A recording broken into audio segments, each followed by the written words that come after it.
Journalist. Many chess masters sleep late. When did Tal get up? Angelina Tal. He was up every morning at 6 o'clock and would sit down at the board. That is how much Misha loved chess. He did not need a lot of sleep and got by on 4 or 5 hours. Hello chess lovers, Suren here, and in this video I would like to share with you a very fascinating game played by the 8th world chess champion Mikhail Tal. His opponent is Estonian chess player Andres Vooremaa, and this game was played in 1971 at Baltic Clubs Cup. But before starting our game, as usual, would like to sharpen your tactical skills. Please take a look at this position and try to find mate in 2. It's white to move. I will wait for your answer in the comment section. Back to our main board, and now let's see what happened in our game. Tal had white pieces and he opened up with d4.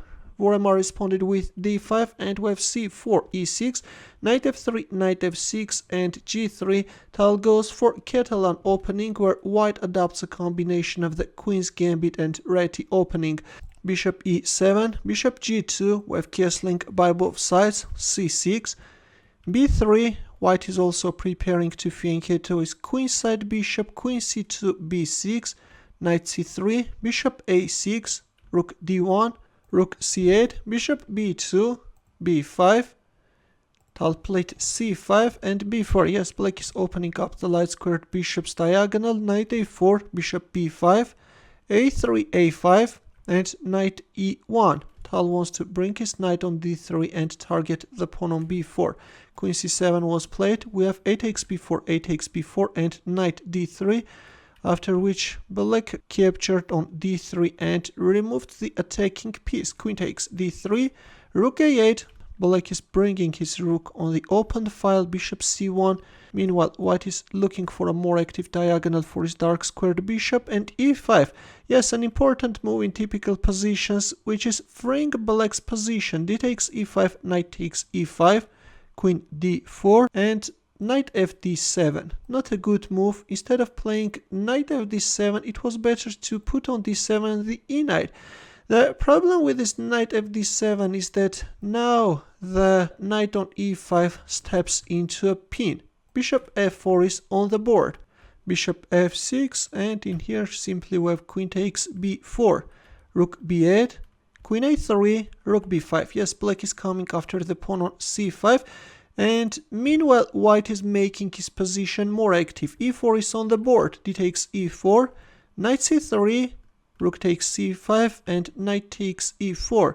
While black was busy with winning back the lost pawn, white managed to activate his position very much. Rook c2 was played. This time we have bishop h3, and already white wants to win the knight on d7 as the second knight is pinned.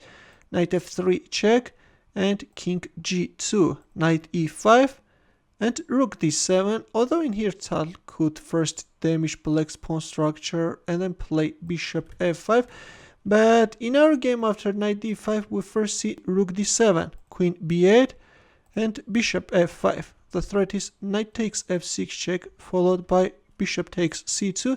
That's why black moved away his rook from that dangerous diagonal, but anyways, we have this knight takes f6 check, g takes f6, and king f1.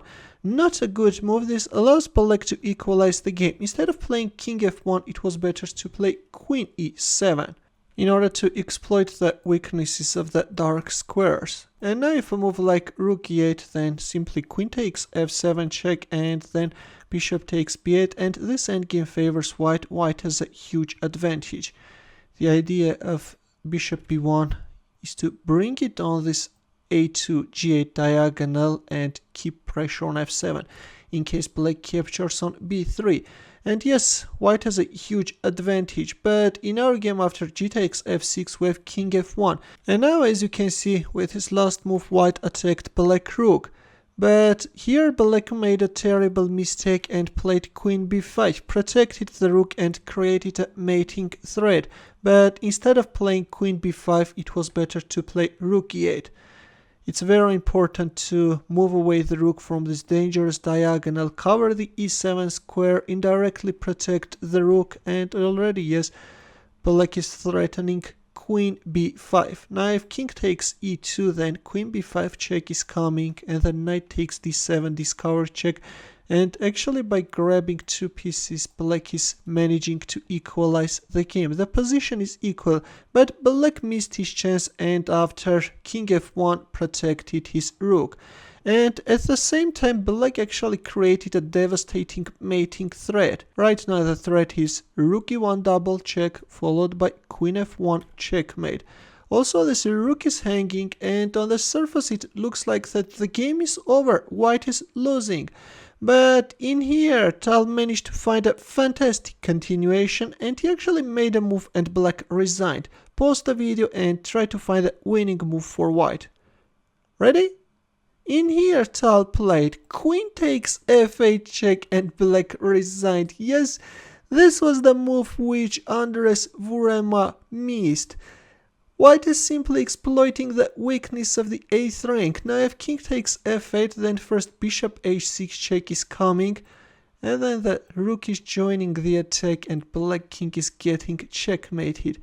That's why, seeing that there is no defense after queen takes f8 check, Estonian chess master resigned. A very beautiful finish, I think, which I hope that you enjoyed greatly. Thanks for watching. For more games, consider subscribing to my channel. Also, press the bell button to get notified about new uploads. I will see you in my next video. Take care.